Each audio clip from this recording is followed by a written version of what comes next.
हमारा पूरा मुल्क ही हमने तोड़ दिया था 1947 में, और 1948 में उसके बाद क्या हुआ, कश्मीर आधा लेके हम चले गए। और याद रखो कश्मीर पूरा हमारा है, अभी आधा हमने लेना है। तो अभी सर इतना ही डोज तुम्हारे लिए काफी है। अब चलते हैं अपने टॉपिक की तरफ। हमारा पहला टॉपिक बहुत ही इंपॉर्टेंट जी, इंडिया ने अब भी जाहिरियत शुरू कर दी है। उन्होंने कहा था पानी नहीं देंगे, लेकिन काम उल्टा हो गया, उन्होंने पानी छोड़ दिया है। और ये डायरेक्टली अब जो हमला हो रहा है ये कहां होने जा रहा है, और पाकिस्तान को नुकसान किस तरह से पहुंचाने की कोशिश कर रहे हैं, और पाकिस्तान उसे कैसे काउंटर करेगा, ये पूरी डिटेल से स्टोरी आपको बताएंगे जावेद चौधरी साहब। स्टोरी थोड़ी सी आगे चल के मैं आपको बताऊंगा, क्योंकि बड़ी सेंसिटिव स्टोरी है और उसके अंदर बहुत सारी चीज़ें नहीं आ रही हैं। थोड़ा आगे चल के डेफिनेटली इसकी वजाहत करेंगे, लेकिन पहले मुझे ये बताओ तुम्हें हो क्या जाता है यार, ये कैमरा स्टार्ट होता है ऐसा लगता है कि पूरे इंडिया के ऊपर बम्बार्टमेंट शुरू कर दिया तुमने। ये चौधरी साहब जो हमारा वीलॉग चल रहा है ना, इसके ऊपर ये आरएसएस कम्युनिटी स्पेशली जो है ना, उन्हें बड़ी तकलीफ होती है, वो अन्येवाह कमेंट शुरू कर देते हैं। लगता है तुम्हें ब्लड प्रेशर हो जाएगा यार सारे काम में। मुझे ब्लड प्रेशर नहीं होगा, यकीन माने मैं इनके दिमाग की नसें फाड़ दूंगा, ठीक है, और बस नशे में कह रहा हूँ। अब चले आगे चलते हैं। अब जो लड़ाई इस वक्त चल रही है पाकिस्तान और इंडिया के दरमियान, ये लड़ाई अब लंदन के अंदर भी लड़ी जा रही है। और कल पाकिस्तानी सफारतखाने के सामने इंडियन कम्युनिटी भी इकट्ठी होगी और साथ साथ पाकिस्तानी कम्युनिटी भी इकट्ठी होगी। और वहाँ पे सबसे पहले इंडियंस आए, इंडियन आके वहाँ पे उन्होंने शोर शराबा करना शुरू कर दिया। वहाँ पे पाकिस्तानी सफारतखाने का कमाल देखो, वैसे जो हमारे ना ये बड़े इनोवेटिव है। वहाँ पे पाकिस्तानी सफारतकारों ने फौरी तौर पर वहाँ पे चाय का एक स्टॉल लगा दिया जहाँ पे फ्री टी थी, और साथ अभिनंदन का एक स्केच लगा दिया, जो मूंछों वाला अभिनंदन का स्केच है ना वो, और साथ लिख दिया कि टी इज़ फैंटास्टिक। और उसे कहा कि अच्छा, शुरू में जब ना इंडियन आए ना, उन्होंने कहा ये बड़ी अच्छी है, यहाँ पर मुफ्त चाय मिल रही है। उन्होंने जाके चाय पीनी शुरू कर दी, फिर उन्होंने स्केच देखा, फिर वो देखा, फिर वो कप फेंक के वहाँ से चले गए। और पाकिस्तानियों ने वो चाय वहाँ पे कप लेके ना उनको दिखाने शुरू कर दिए, साथ साथ इसके अजीबोगरीब से इशारे करने शुरू कर दिए। वहाँ पे नारेबाजी हो रही थी, इस तरफ से भी उस तरफ से भी। अच्छा, वहाँ पे जो ज़बरदस्त किस्म के नारे इंडियन भी लगा रहे थे ना, वो पंजाबी थे। अच्छा, वो पंजाबी थे। और ये याद रखो कि पंजाब के अंदर सिर्फ सिख कम्युनिटी नहीं होती, वहाँ पे हिंदू कम्युनिटी भी है। तो वो ज़ाहिर है जो पंजाबी है ना, इनके घन गरज बहुत ज़्यादा होती है, इनका थोड़ा सा हौसला बुलंद होता है। तो वहाँ पे जो हिंदू पंजाबी है ना, वो ज़्यादा फुदक रहे थे, ज़्यादा आवाज़ें लगा रहे थे। और इस साइड पे पाकिस्तान तहरीक इंसाफ और पाकिस्तान मुस्लिम लीग नून के लोग पहली मरतबा इकट्ठे हुए हैं। और ये वो लोग हैं जो मियां नवाज शरीफ के जो फ्लैट्स हैं उनके नीचे खड़े होकर एक दूसरे के ऊपर नारे लगाते थे, एक दूसरे के साथ दस्तों गिरबान होते थे, लड़ते थे, बल्कि पुलिस को भी बाज़-औक़ात फेंटा लगा देते थे, फिर फरार हो जाते थे। तो ये वो सारे लोग हैं जिनकी प्रैक्टिस है पिछले 5, 6, 7 साल की, कि किस तरह नारे लगाने हैं, किस तरह दूसरे लोगों को ज़िच करना है। इनकी आवाज़ें बड़ी खौफनाक हैं, और जो हलक है ना इनके अंदर से, वो पूरा लाउड स्पीकर हो चुके हैं। आप देखते हैं जब नारे लग रहे थे मियां नवाज शरीफ के फ्लैट के नीचे, तो बगैर लाउड स्पीकर के कितनी खौफनाक आवाज़ें होती थी इनकी। तो वही आवाज़ें जो हैं इन्होंने कल वहाँ अपने सफारतखाने के सामने खड़े होकर मोदी के खिलाफ लगानी शुरू की। जब लगाई तो दूसरी साइड पर बड़ा सन्नाटा तारी हो जाता था। वहाँ पे ख़वातीन भी थी, इंडियन ख़वातीन भी थी, वो बड़े फोश इशारे कर रही थी। फिर पाकिस्तानी सफारतखाने के जो लोग हैं वो ऊपर बालकनी में खड़े हो जाते थे। एक साहब हैं जो वहाँ पे सफारतखाने में काम करते हैं, इंडियन ने कहा कि ये कर्नल है। उन्होंने खुद ही कह दिया कि कर्नल है, जबकि सफारतकार है यार। और उन्होंने वो आए बालकनी में और उन्होंने चाय का कप उठाया हुआ है। अच्छा, चाय का कप जो है ना, आपको पता है कि इंडिया की बहुत बड़ी छेड़ है। वो ऐसा लगता है कि ठीक ठाक किस्म की बेइज्जती कर दी है कोई, क्योंकि मेरा ख्याल अभी अंदर बेचारे के साथ उसके साथ ज्यादती होगी, थोड़ी सी बेवकूफ़ी हमाकत कर गया। उसे क्या ज़रूरत थी चाय की तारीफ़ कर देता पाकिस्तान की। बट ठीक है, आप आए हो, वो कहे जी अच्छी मेहमान नवाजी हुई है, ठीक है। उसकी हमाकत जो है ना, उसने पूरे इंडिया के लिए ना एक बेइज्जती का बायस बना दिया है कि जब भी किसी जगह पे भी कोई इंडियन आपको नजर आए ना, आप सिर्फ एक ना कप की इस तरह करके ज़रा निशानी सी करके ना बना के ना मुक्का सा कप ऐसे करें, उसके बाद देखें उसका रंग सुर्ख हो जाएगा, थोड़ी देर बाद वो मुग़ल्लज़ात बकरा होगा। तो एक छेड़ बन गई है पूरी कौम की। तो वहाँ पे भी वो जो सफारतकार थे वो बालकनी में खड़े होके, कप उनके हाथ में था, चाय की चुस्की ले रहे थे, ऐसे ऐसे चाय सामने रख रहे थे। और उस पर बहुत ज़्यादा नीचे जो परेशानी थी, इधर से जो पाकिस्तानी थे वो नारे लगा रहे थे, और जो इंडियंस थे वो ज़ाहिर शर्मिंदा थे, वो भी लगे हुए थे। बल्कि खातून ने तो ये करके बनाना शुरू कर दिया, गला काट देंगे। और ऊपर से सफारतकार ने जब ये किया ना, तो वो उसके बाद फिर ज़ाहिर है तो अजीब-ओ-गरीब सोते। अब ये पाकिस्तानी जो है ना, ये इंडियन हाई कमीशन की तरफ जा रहे हैं। अब इन्होंने फैसला किया है कि इंडियन हाई कमीशन के सामने खड़े होकर रोज़ाना की बुनियाद पे वहाँ पे नारेबाजी की जाएगी। तो अब पता नहीं इंडियन हाई कमीशन का क्या बनता है, क्योंकि ये लोग बड़े एक्सपर्ट हैं, हमारे लोग कमाल हैं वैसे इस कामों के, ऐसे कामों के बहुत ही माहिर हैं। तो शायद मेरा ख्याल इन सबको जंग चाहिए, या लड़ने वाली कौम है, और अगर लड़ाई बाहर ना हो रही हो तो आपस में लड़ लेते हैं, एक चीज प्रैक्टिस करते रहते चीज है कि जब से जंग की खबर आई है ना, पूरे पाकिस्तान में खुशी की लहर दौड़ी हुई है, हम एंजॉय कर रहे हैं। हाँ। हमें ऐसे लग रहा है कि जैसे ओकेजन आ रहा है, इवेंट आ रहा है और सब इकट्ठे हुए होंगे कि ऐसी की तैसी तुम आओ तो सही। ये जंगजू है ना, हम सब जंगजू है ना सारे, एक साइड पे जंगजू इकट्ठे हुए हैं ना, जिनका काम ही लड़ना है। और ये ज़हन में रखो कि हमारा डीएनए लड़ने वाला। तो जब हमें बाहर से कोई दुश्मन मिल जाता है तो हम इकट्ठे होकर उसके साथ लड़ लेते हैं, और जब वो दुश्मन चला जाता है, कोई अमन कायम हो जाता है, तो हमारा डीएनए तो वहीं कायम रहता है, तो फिर हम एक दूसरे के साथ लड़ते हैं। आप देख लो, हर शहर के अंदर लड़ाई हो रही होती है, ख़ानदान के अंदर लड़ाई हो रही होती है, हर दफ्तर के अंदर लड़ाई हो रही होती है, किसी न किसी वजह से, किसी सियासी जमात को लेके, किसी मजहबी जमात को लेके, किसी फ़िरका वाराना जमात को लेके, तो हम एक दूसरे के साथ लड़ते रहते हैं। इवन मस्जिदों के अंदर भी मुसलमान लड़ लेते हैं बड़े इत्मीनान के साथ। पहले लड़ेंगे, फिर उसके बाद नमाज़ पढ़ेंगे इत्मीनान के साथ, फिर दुआ करेंगे, दुआ करने के बाद फिर लड़ेंगे।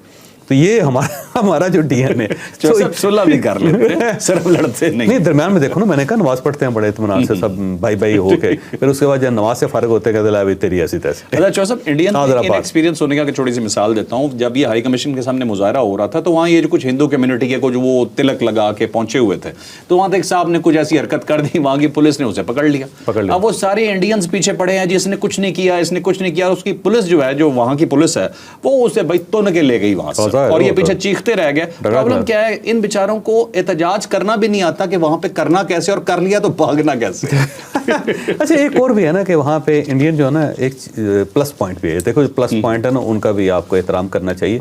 वो इंग्लैंड के अंदर जाके ना काम करते हैं, कोई शक नहीं है, कोई ना किसी काम पे लगे, तो कोई टैक्सी चला रहा है, कोई दुकानदारी कर रहा है। हमारी जो कम्युनिटी है ना, उसमें बहुत सारे लोग वेले होते हैं। वो सुबह उठते हैं, कहीं ना कहीं जाके नाश्ता फरमा लेते हैं, उसके बाद किसी न किसी के पास काफ़ी चाय पी लेते हैं, शाम को फिर कोई फूफी का बेटा उनको मिल जाता है, उसके डेरे पे चले जाते हैं।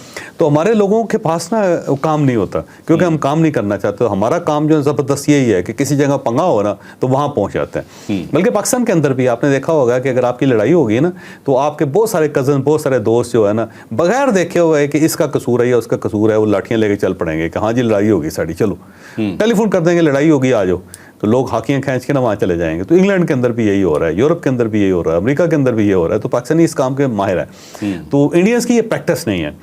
और सेम इसी तरह इंडियन आर्मी जो है ना, उसकी भी प्रैक्टिस नहीं है लड़ने की। हमारी तो बड़ी प्रैक्टिस है, क्योंकि देखें ना, अगर इंडिया के बॉर्डर के साथ हमारी गड़बड़ हो जाती, ठीक नहीं होता, तो हमारे अंदर दहशतगर्दी इतनी ज़्यादा है कि हमारी वहाँ पर प्रैक्टिस होती रहती। चौधरी साहब, हमने उस दुश्मन को मारा हुआ है जो नजर नहीं आता, जो पहाड़ों में छुप जाते हैं। इस दफा तो हमें पता है ये बैठे कहाँ हैं, हमें तो पता है ये इंडिया, ये सामने बैठे हैं, तो इनकी तबीयत तो अच्छी खासी साफ होगी। अब देखो ना, दो बड़ी पावर से जो हमारे इलाके में आई, अफगानिस्तान के अंदर रशियन, सोवियत यूनियन, तो पाकिस्तानी फौज ने क्या सलूक किया उनके साथ, बल्कि पाकिस्तान ने क्या सलूक किया, वो सोवियत यूनियन ने तोड़ दिया। इसके बाद फिर अमेरिकन आए, 20-22 साल तो वो यहाँ पे बैठे रहे, और पाकिस्तान जो था वो वाहिद उनकी पनाहगाह थी। इवन जब वो यहाँ से जा भी रहे थे, तो सारे जहाज़ उनके, सारे इक्विपमेंट पाकिस्तान के ज़रिए यहाँ से गए। और इस वक्त भी बहुत सारे अफ़गानी ऐसे हैं जो यहाँ पे इस्लामाबाद के अंदर बैठे हुए हैं, वो इस चक्कर में कि उनको वीज़े जारी किए हुए हैं यूरोप ने या अमेरिका ने, जो उन्होंने अमेरिका जाना है। तो इस वक्त भी हम उनकी मेज़बानी कर रहे हैं इस वक्त, जो यूरोप के या अमेरिका के मेहमान हैं। तो पाकिस्तान इस मामले में बड़ा तगड़ा है। दोस्तों आप देख लें ना, इंडिया ने और दूसरे मुल्कों ने मिल मिला के हमारे सवात के अंदर जो 2007 में कितनी ज़्यादा दहशतगर्दी थी, बहुत सारा इलाका पाकिस्तान के कंट्रोल से निकल गया था। लेकिन देख लें, जिस दिन पाकिस्तान ने फैसला किया कि हमने इसको साफ़ करना है, आप देख लो 6 महीने बाद मुकम्मल तौर पर अमन था, सारी सड़कें खुल चुकी थी, सारे शहर खुल चुके थे, और उसके बाद आज तक वहाँ पे परिंदा भी पर नहीं मार सका। तो ये पाकिस्तान का कमाल है। अभी देखिएगा, जब हमने ये फैसला किया ना बलूचिस्तान को क्लियर करने का, आप इस साल के आखिर में, मैं कह रहा हूँ 2025 आखिरी है, वहाँ बलूचिस्तान में आपको BLA नज़र ही नहीं आएगी। ये और ये खैबर पख्तूनख्वा के अंदर भी, या TTP भी आप देख लीजिए, बिल्कुल नजर नहीं आएगी। पाकिस्तान का ये कमाल है कि जब ये फैसला करता है तो फिर ये कमाल ही कर देता है। ठीक है, स्टेट फैसला कर चुकी है, स्टेट फैसला ठीक है। अब चलते हैं जी, नेक्स्ट हमारा जी बहुत इंपॉर्टेंट टॉपिक है। ये तो हम आपको बताएंगे कि पाकिस्तान पे हमला किया है जी इंडिया ने, और ये मंगला डैम पे हमला हुआ है, लेकिन ये स्टोरी इसके बाद हम आपको बताते हैं। लेकिन उससे पहले एक और बहुत जबरदस्त इंफॉर्मेशन आपको देना जा रहे हैं। एटम बम की हम बात करते हैं, न्यूक्लियर वेपन्स की हम बात करते हैं, पाकिस्तान के पास भी है और इंडिया के पास भी है। लेकिन पाकिस्तान को ये एज कहां हासिल है, ये डिटेल हम आपको थोड़ी सी बताएंगे। एक चीज याद रखिएगा, इंडिया ने एक जमाने में कुछ अर्सा पहले कोल्ड स्टार्ट डॉक्ट्रिन बनाई थी, ये जंगी हिकमत अमली होती है कि वो पाकिस्तान को कहां से नुकसान देंगे। उसके जवाब में पाकिस्तान ने फिर ऐसा को मुंह तोड़ जवाब दिया, पाकिस्तान ने एक टैक्टिकल वेपन बनाया।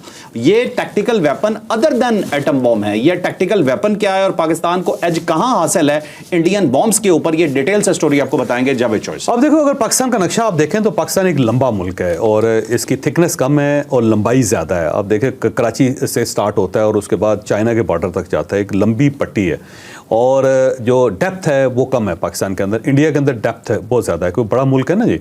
और यहाँ पे अगर फ़र्ज़ कर लें कि उनके नॉर्दर्न बॉर्डर पे ये जो हमारा पंजाब की तरफ यहाँ पे जंग होती है, तो जो साउथ है, साउथ ऑफ इंडिया तक तो ये जंग पहुँचेगी नहीं, क्योंकि बहुत दूर है वो। उनको तो पता ही नहीं चलेगा कि इस साइड पे जंग भी है, क्योंकि डेप्थ है उनकी, बड़ा मुल्क है, इस तरह चकोर है।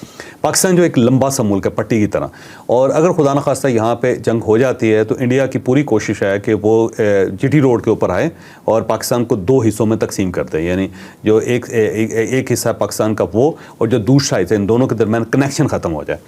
और ये बड़ी हद तक पॉसिबल भी है कि अगर कोई कन्वेंशनल जंग होती है और पाकिस्तान की तरफ से कोई रेजिस्टेंस नहीं होती, तो इंडिया के जहन में यही है कि हम फौरी तौर पर पाकिस्तान को दो हिस्सों में तकसीम कर दें। और जब तोड़ देंगे तो ये वाला हिस्सा जो ना उस हिस्से की मदद नहीं कर सकेगा, वो हिस्सा इस हिस्से की मदद नहीं कर सकेगा। जो ज़ाहिर है इंडिया के अंदर थोड़ा सा उनको एज हासिल है, लेकिन अब वो भी नहीं रहा, क्योंकि बांग्लादेश अगर पाकिस्तान की अगर सपोर्ट करता है और बांग्लादेश के अंदर पाकिस्तान के जो सेंटीमेंट इस वक्त हैं वो कायम रहते हैं, यानी वो फिर जो कल तक इनके पास ये सहूलत हासिल थी कि ये एक अपनी डेप्थ क्रिएट करके उसका फ़ायदा उठा सकते हैं, और वो ख़त्म हो गई। क्योंकि अब बांग्लादेश के बॉर्डर के ऊपर से भी अगर कोई गड़बड़ होती है तो फिर इंडिया फंस जाएगा, फिर ये दो तरफ से पाकिस्तान घेर लेगा इनको। जो उससे पहले मशरक़ी और मगरबी पाकिस्तान जब था ना, तो इंडिया के पास यही मसला था कि इनकी फ़ौज आधी इस साइड पे आधी उस साइड पे, तो अगर यहाँ पे जंग होती है तो उस साइड से हमें तबाह बर्बाद कर दें। सेम इसी तरह चाइना की पोजीशन है, तो चाइनीज़ जो होते हैं उनके साथ भी सारी इंडिया की बहुत अरसे से जंग चल रही है। तो जब भी पाकिस्तान के साथ गड़बड़ होती है तो उनको ख़तरा ये होता है कि चाइना उस तरफ से प्रेशर न डाल दे। तो वो हमारे पास जो ऑप्शन है ना, जो चाइना के ऑप्शन है एक, वो भी है, साथ साथ बांग्लादेश की भी इस वक्त हमें एज हासिल है, वो चीज़ है। लेकिन ये जो सूरत इस वक्त गिविंग सूरत है, वो उसके अंदर पाकिस्तान के ख़िलाफ़ इंडिया को एज हासिल है कि ये हमें दरमियान से तोड़ सकता है, दो हिस्सों में तकसीम कर सकता है। उसका हल जो है वो टेक्निकल वेपन्स की शक्ल में पाकिस्तान ने निकाला था, और वो ये था कि जो एटम बम है ना, ये याद रखो, जब ये किसी जगह गिरता है तो ये आप समझो अनगाइडेड होता है, इसका जो नुकसान होता है उसको मुय्यर नहीं किया जा सकता, क्योंकि ज़ाहिर ताबकारी होती है और ताबकारी जो है वो हवा के ज़ोर के ऊपर भी दूर तक चली जाती है, जहाँ तक जाती है वहाँ तक ये असर करती जाती है, तबाही और बर्बादी करती जाती है, बड़े स्केल पे करती है। ये ऐसा नहीं है कि आपने एक शहर के ऊपर बम फेंका तो उस शहर तक ही तबाही रहेगी, बल्कि ये फैलेगी। ये बम जब गिरता है ना ये, तो वो अच्छा, दूसरी बात, पहली बात तो ये कि बम गिरता नहीं है, इस दिन में रखो। एटम बम जो है वो ज़मीन के ऊपर गिर के वहाँ पे गड़ा नहीं बनाता, ये फ़िज़ा के ऊपर फट रहा है। अच्छा। ये ऊपर से गिरता है और ज़मीन के पास आके फट जाता है। जब फटता है तो इसके अंदर से रेडिएशन निकलती है और हीट इतनी ज़्यादा होती है कि हर चीज़ को पिघला देती है, यानी 3000, 3500, 4000 सेंटीग्रेड तक टेम्परेचर चला जाता है। अच्छा। और जब टेम्परेचर चला जाता है तो जितनी ज़िंदा चीज़ें होती सारी मर जाती हैं इमीडिएटली, और उसके बाद जितनी इंस्टॉलेशन होती है नीचे, जितनी इमारतें हैं, जितने पुल हैं, जो ट्रेनें हैं, वो सब मेल्ट हो जाती हैं। तो ये उसका नुकसान होता है। और फिर उसके बाद जो हीट है ना वो तेज़ी से फैलती है ऐसे, और वो जहाँ तक जाती है ना वो तापकारी फैलाती चली जाती है, ज़मीन बंजर हो जाती है, वहाँ से फिर कुछ उगता नहीं है, और जो जानदार वहाँ पे मौजूद होते हैं वो अगर बच जाते हैं तो उनको कैंसर हो जाता है और वो बड़ी एक मिजरेबल लाइफ गुजारते हैं। तो बल्कि ये कहा जाता है कि जो एटम बम के बाद तबाही है, जो लोग ज़िंदा बच जाते हैं वो मरने वालों से ज़्यादा बदकिस्मत होते हैं, क्योंकि वो पूरी ज़िंदगी उसके बाद सिसकते रहते हैं। तो बड़ा खौफनाक ये एक फिनामना है, और जहाँ जहाँ ये फिनामना देखा गया है वहाँ लोग आज भी कानों को हाथ लगा रहे हैं। जैसे कि जापान है, जापान को जब कोई पता चलता है ना किसी जगह पर एटम बम मर रहा है तो पूरा मुल्क घबरा जाता है कि यार कैसे बेवकूफ़ लोग हैं, ये क्या कर रहे हैं। तो वो एटम बम जो ना उसकी तबाही मैयर नहीं होती, वो फैलती है। तो पाकिस्तान को एज जो हासिल है वो ये है कि हमने एक टेक्निकल वेपन बनाया, और वो वेपन है 50 किलोमीटर तक के रेडियस पे अफेक्ट करता है। तो पाकिस्तान ने ये फैसला किया हुआ है, पाकिस्तान की ये प्लानिंग है कि जब इंडिया आएगा पाकिस्तान के अंदर दाखिल होने की कोशिश करेगा तो हम कहेंगे आ जाओ यार, कोई बात नहीं। और जब आएंगे, आगे आ जाएंगे और 50-60 किलोमीटर वो पाकिस्तान के रेडियस के अंदर आ जाते हैं, तो फिर वहाँ पे टैक्टिकल वेपन इस्तेमाल किया जाएगा। यानी एक छोटा एटम बम जिसके अंदर बड़ा माइनर किस्म का वो यूरेनियम है, और उसको वहाँ पे जब गिराया जाएगा तो उसकी जो तबाही है वो सिर्फ 50-60 किलोमीटर कंट्रोल्ड होगा, उसका इफेक्ट दूर तक नहीं जाएगा। तो वहाँ पे अगर इंडियन सोल्जर्स और उनकी तोपें और उनके टैंक्स वहाँ पे मौजूद हैं तो इमीडिएटली सेकंड्स के अंदर वो तबाह बर्बाद हो जाएंगे और बाकी सारा इलाका महफूज रहेगा, उसका इफेक्ट जो है वो दूर तक नहीं जाएगा। जबकि इंडिया के पास ये फैसिलिटी नहीं है। वो जब एटम बम खुदा न खास्ता इस्तेमाल करते हैं तो पाकिस्तान को तो नुकसान होगा, इसमें कोई शक नहीं, लेकिन उसका जो इफेक्ट है वो आधे इंडिया को डिस्टर्ब करेगा, क्योंकि पूरा बॉर्डर है, आप देखें ना, कराची से लेके कहाँ तक, चाइना तक, लद्दाख तक, ये बॉर्डर ही बॉर्डर है। तो जब वो इस किस्म की कोई हरकत करेंगे किसी साइड पे भी तो उसका जो इफेक्ट है, और ये देखो हवाएं भी इधर से उधर जा रही हैं इंडिया की तरफ, तो उसकी जो तबाही है वो इंडिया के ऊपर भी पहुंच जाएगी और वहाँ पे भी उतना इक्वली नुकसान होगा। 50% इधर होगा, 50% उधर नुकसान होगा। तो इंडिया को बड़ा सोच समझ के इस बम को इस्तेमाल करना पड़ेगा, जबकि पाकिस्तान जो है उसको इस्तेमाल कर सकता है प्रॉपरली, क्योंकि हमारे पास टैक्टिकल वेपन है और हमने जहाँ पे ये इस्तेमाल करना है वहाँ पे प्रिसाइजली इस्तेमाल होगा और मैयड किस्म का उसका इफेक्ट होगा। ये नहीं है कि वो दूर तक। दूसरा, मिसाइल्स के अंदर पाकिस्तान के बड़ा बहुत आगे है इंडिया से, और यही वजह है कि जो वेस्टर्न वर्ल्ड है जिसके अंदर अमेरिका भी है वो हमारे मिसाइलों से बड़ा घबराते हैं। उनको ये है कि यार इनके जो मिसाइल्स हैं वो बड़े ज़बरदस्त हैं और एक्यूरेसी बहुत ज़्यादा, उसके इसीलिए आए दिन पाबंदियाँ भी लगती रहती हैं, पाबंदियाँ भी लगते रहते हैं। तो ये इसका चीज़ है, इसीलिए वजह से इंडिया, मेरा नहीं ख्याल कि उस लेवल तक जाएगा कि जहाँ पे उसे महसूस हो कि पाकिस्तान जो है वो बेबस हो जाए और बेबसी में कहेगा आ जाओ फिर, क्योंकि पाकिस्तानियों के बारे में ये भी एक है उनका तस्वर कि ये पागल है, ये फिर देखते नहीं है। तो बात तो ठीक है बस है तो सही है। एक हद तक जो है ना हम बर्दाश्त करते हैं, उससे ज़्यादा नहीं बर्दाश्त करते हैं। ठीक है, हमारा डीएनए नहीं है बर्दाश्त करने वाला, एक हद तक ठीक है, उसके बाद नहीं। ठीक है चौधरी साहब, तो चलो आरएसएस आपने सुन लिया, आओगे तो आपको बारबेक्यू करके भेजेंगे यहाँ से। अब चले जी, नेक्स्ट स्टोरी अब हमारी जी बड़ी इंपॉर्टेंट स्टोरी है चौधरी साहब, मेरे ख्याल अभी बात कर लेते हैं मंगला डैम पे, उसके बाद अमेरिका की एक बहुत ज़बरदस्त स्टोरी है वो भी हमें डिस्कस करनी है, लेकिन पहले अब आ जाते हैं, मेरा ख्याल ज़्यादा वेट नहीं करवाते, ठीक है, कि मंगला डैम पे जो हमला हुआ है भारत ने वो किस तरह से। अब ये देखो, जो मंगला डैम है ना, ये बेसिकली दरिया झेलम पे बना हुआ है और जो सिंध तास मुआहिदा है उसके मुताबिक झेलम का पानी हमारा है और फिर चनाब का पानी हमारा है, फिर दरिया सिंध का पानी हमारा है, ऐसा ही है ना। तो अब ये जो मंगला डैम था ये बनाया गया था दरिया झेलम के ऊपर, और ये ज़हन में रखें कि जो डैम होते हैं वो ज़ाहिर पानी से भरे होते हैं, पानी से जब भरे होते हैं तो पीछे से जो पानी आता है, जो रेला आता है, उसको कंट्रोल करना होता है, और अगर ये अनकंट्रोल्ड हो जाए तो डैम को नुकसान पहुंचता है। तो इंडिया ने कल इस तरह किया कि उसने उड़ी जो डैम है उसका पानी खोल दिया अचानक, इसीलिए जबकि ये SOPs है दोनों मुल्कों के दरमियान, जो नीचे मुल्क होते हैं ना, जो गहराई के अंदर होते हैं, और जो ऊपर मुल्क होते हैं, वो हमेशा जब भी पानी निकालते हैं या पानी का रेला आ रहा होता है तो नीचे वाले मुल्क को बताते हैं, पहले उनको इंटीमेट किया जाता है कि इधर से पानी का रेला आ रहा है और आप अपना फासी बंद जो है वो बांध लें, जो करना है आपने। तो जब ये रेला आता है ना, इसमें मानसून के अंदर आपने देखा होगा जब पानी छोड़ा जाता है उस साइड से इंडिया की तरफ से, इवन जो रावी दरिया के ऊपर बनाया, ब्यास के ऊपर बनाया, सतलज के अंदर ऊपर भी उन्होंने डैम्स बनाया, तो पाकिस्तान को पहले बताते हैं और पाकिस्तान फिर उसके मुताबिक जो है ना अपने आगे जितने बैराजेस हैं उनको कंट्रोल करता है, उनके जो गेट्स होते हैं उनको खोलता है ताकि वो कहीं बैराजेस को नुकसान ना पहुँचा दे। कोई पीछे रेला आएगा तो उड़ा देगा ना हर चीज़ को, उसका प्रेशर ही इतना ज़्यादा पानी का होता है कि उसको कंट्रोल करना इतना आसान काम नहीं होता। तो फिर पाकिस्तान की तरफ से हमेशा पानी निकाला जाता है। तो जब मानसून के अंदर दरिया झेलम के अंदर भी पानी आता है तो बताया जाता है, और जब बताया जाता है तो पाकिस्तान फौरी तौर पे मंगला डैम के जो स्पिल्स वे हैं उनको खोल देता है, ठीक है, और जब खोल देता है तो वहाँ से पानी निकल जाता है। जब पानी निकलता है तो पीछे से जब पानी आता है तो वो मंगला डैम के खाली होता है तो वो उसको संभाल लेता है, फिर उसके मुताबिक फिर वहाँ से पानी निकालता है। तो इंडिया ने इस तरह किया कि बगैर पाकिस्तान को बताए हुए उड़ी का जो डैम था उसका पानी निकाल दिया कल। जब पानी छोड़ा है तो एकदम पाकिस्तान के अंदर पानी आया, और उसका इंडिया का मकसद ये था कि मंगला डैम के ऊपर प्रेशर आए, और मंगला डैम के ऊपर जब प्रेशर आएगा तो ये टूट जाएगा, पाकिस्तान के अंदर सैलाब जैसी सूरत पैदा हो जाएगी। तो इसको आप एक हमला समझो, क्योंकि ये एक क्राइम है, ये कोई ऐसा नादानस्तगी में कोई फैसला नहीं हुआ या आबी जाहिरियत है। तो ये बेसिकली आबी जंग है, और ये आबी दहशतगर्दी है कि आपने एक मुल्क के ऊपर पानी छोड़ दिया, और ज़ाहिर है हमें फौरी तौर पे इसका पता चल गया। मुजफ्फराबाद के अंदर इमरजेंसी नाफज कर दी गई, सब लोगों को बताया गया कि जो दरिया के साथ साथ रह रहे हैं वो अपने अपने घर और दुकानें वगैरह छोड़ दें। तो वहाँ से लोगों ने वहाँ से निकलना शुरू कर दिया, बल्कि निकल गए रात ही को। और उसके बाद अब ये रेला जो आगे बढ़ता चला जा रहा है, तो हमने स्पिल्स वे खोल दिए हैं मंगला डैम के, ताकि पानी जो है वो खाली हो और पीछे से जो पानी आ रहा है उसको संभाला जा सके। अटैक ये मंगला डैम के ऊपर हुआ है बराबर, लेकिन इसको कंट्रोल कर गए। लेकिन हमें एक फ़ायदा ये भी हुआ कि हमारे तो दरियाई खुश्क थे सारे, और वहाँ पानी आ गए एक चीज आपको और बताऊं, अभी मंगला डैम की बहुत कैपेसिटी बाकी थी, इन्होंने अच्छा है हमारा डैम भर दिया, फायदा हो गया। अच्छा, इसके अंदर ये भी एक चीज़ ध्यान में रखो कि इनको खतरा है कि उड़ी का जो है ना डैम जो है, इस्लामाबाद का जो डैम है, उसको पाकिस्तान तबाह कर देगा। ये इंडियन जो मतलब ऑक्युपाइड कश्मीर में। ऑक्युपाइड कश्मीर, इस वजह से भी उन्होंने पानी निकाला है क्योंकि उनको खतरा है कि अगर ये उसको तबाह कर देते हैं तो वो जो उनका इलाका है उसको डुबो देगा। ठीक तो है। इस वजह से भी इन्होंने किया है कि जी पहले ही खाली करें, ताकि अगर ये डैम तोड़ा जाता है, तबाह होता है, तो हमें नुकसान ना हो। ठीक है नाज़रीन, अगली स्टोरी आपको बताते हैं जी कि इंडिया ये समझ रहा था कि हम एक शॉर्ट टर्म वॉर के लिए या एक छोटे स्केल की वॉर के लिए तैयार हैं, लेकिन हम उनको क्लियर कट बताते जाएं कि पाकिस्तान जो तैयारी कर रहा है वो फुल फ्लेज वॉर की तैयारी कर रहा है, हमें कोई प्रॉब्लम नहीं है, आप एक दफ़ा पंगा लेके तो देखो। ये मैं क्यों कह रहा हूँ, ये आपको स्टोरी बताएंगे जावेद चौधरी साहब। अब वो पाकिस्तान जो है ना, वो उसके बारे में लोगों का ख्याल ये है कि इकनॉमिकली कमज़ोर है। दूसरा ये है कि इसके पास जो असासे हैं वो सिर्फ 20 दिनों की 22 दिनों की जंग के बराबर हैं, और उसके बाद पाकिस्तान जो है वो लंबी जंग नहीं लड़ सकेगा।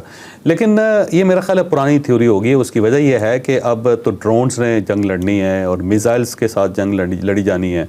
जो कन्वेंशनल जंग है वो तो वक्त ही ख़त्म हो गया है कि आप टैंक लेके जा रहे हैं, जहाज़ लेके जा रहे हैं, बस आपने एक ही बार अपने टैंक्स खड़े करने हैं, अपने ट्रूप्स खड़े करने हैं, ताकि दूसरा जो दुश्मन है वो उससे आगे ना बढ़ सके। बाकी सारा तो मिसाइल्स का खेल है और साथ साथ ड्रोन्स का खेल है, तो पाकिस्तान उस मामले में बहुत आगे है। और जो है सिविल डिफेंस को जो तैयार कर दिया, पूरे मुल्क को कहा तैयार रहो, सिविलियन तैयार हो गए। 25 करोड़ लोग जो है ना, इसका इंडिया के अंदर इतने लोग नहीं होंगे जो जंग के लिए तैयार बैठे हों। यहाँ तो हर वक्त ही लड़ने के लिए तैयार बैठे होते हैं। तो ये आप देखिएगा, ये 25 करोड़ लोग जो हैं वो लड़ने के लिए, तो पाकिस्तान एक बड़ी जंग को प्लान कर रहा है। अब छोटी जंग को नहीं है। वो ये नहीं है कि आप एक फॉल्स फ्लैग ऑपरेशन करें और पाकिस्तान के ऊपर पाबंदी लगा दें, पाकिस्तान खामोश रहे।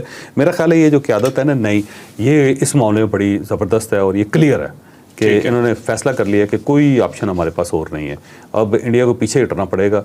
अभी हट जाए तो उसके लिए फ़ायदेमंद होगा, और कल को हटता है तो ज़रा नुकसान के साथ हटेगा, लेकिन इसने पीछे हटना ही हटना है और हमारे साथ टेबल पे बैठ के मामलात को तय करना, वरना कोई मौका नहीं दिया जाएगा। ठीक है चलें अब चलते हैं जी आखिरी स्टोरी की तरफ। हमारी बड़ी इंपॉर्टेंट स्टोरी जी कि आपको पहले भी बताया था कि बिल क्लिंटन जब इस एरिया में आए थे और उन्होंने पाकिस्तान का विजिट करना था, तो इंडिया ने पूरी कोशिश की थी उन्हें रोकने की। एक फॉल्स फ्लैग ऑपरेशन तब भी किया गया था। सेम इन्होंने काम किया जेडी वेंस के यहाँ पे होते हुए, और इन्होंने पूरी कोशिश की हमदर्दी समेटने की अमेरिका की, लेकिन अमेरिका ने आगे से दिया जी मुंह तोड़।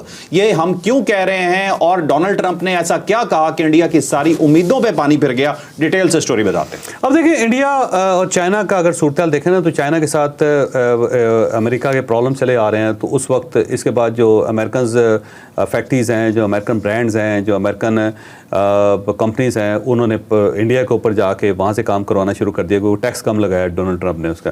तो उस बुनियाद पे इंडिया को बहुत ज़्यादा कॉन्फिडेंस था कि अमेरिका हमारी मदद करेगा।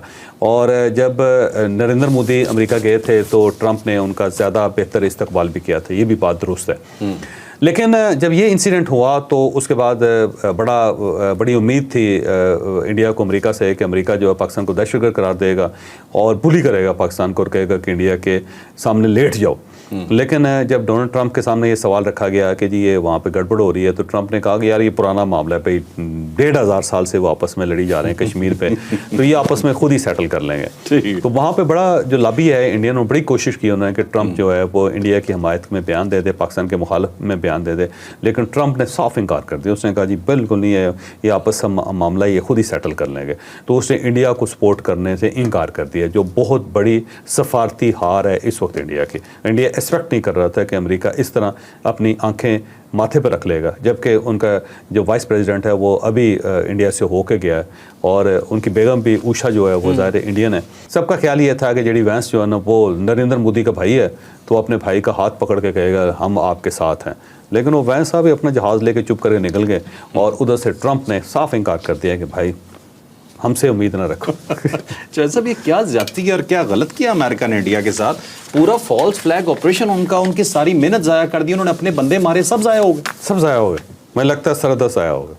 फ़ायदा अगर कोई इंडिया को हो सकता है या पाकिस्तान को, दोनों को ही कहने, वो इंग्लैंड से हो सकता है, सऊदी अरेबिया से हो सकता है, ईरान से हो सकता है। ये तीनों मुल्क एक्टिव है वैसे। ठीक है चलें नाज़रीन, बहुत शुक्रिया आपका वीलॉग देखने का। जाते हुए सिर्फ इतना कहूँगा जी कि मोदी जी जेडी वैंस के बच्चों को खिलाते रह गए, लेकिन उन्होंने उसके बावजूद उनका साथ नहीं दिया, तो हम RSS के साथ अफसोस करते हैं। लाइक शेयर सब्सक्राइब करना बिल्कुल नहीं भूलना। इजाज़त दीजिए, अल्लाह हाफ़िज़। पाकिस्तान जिंदाबाद।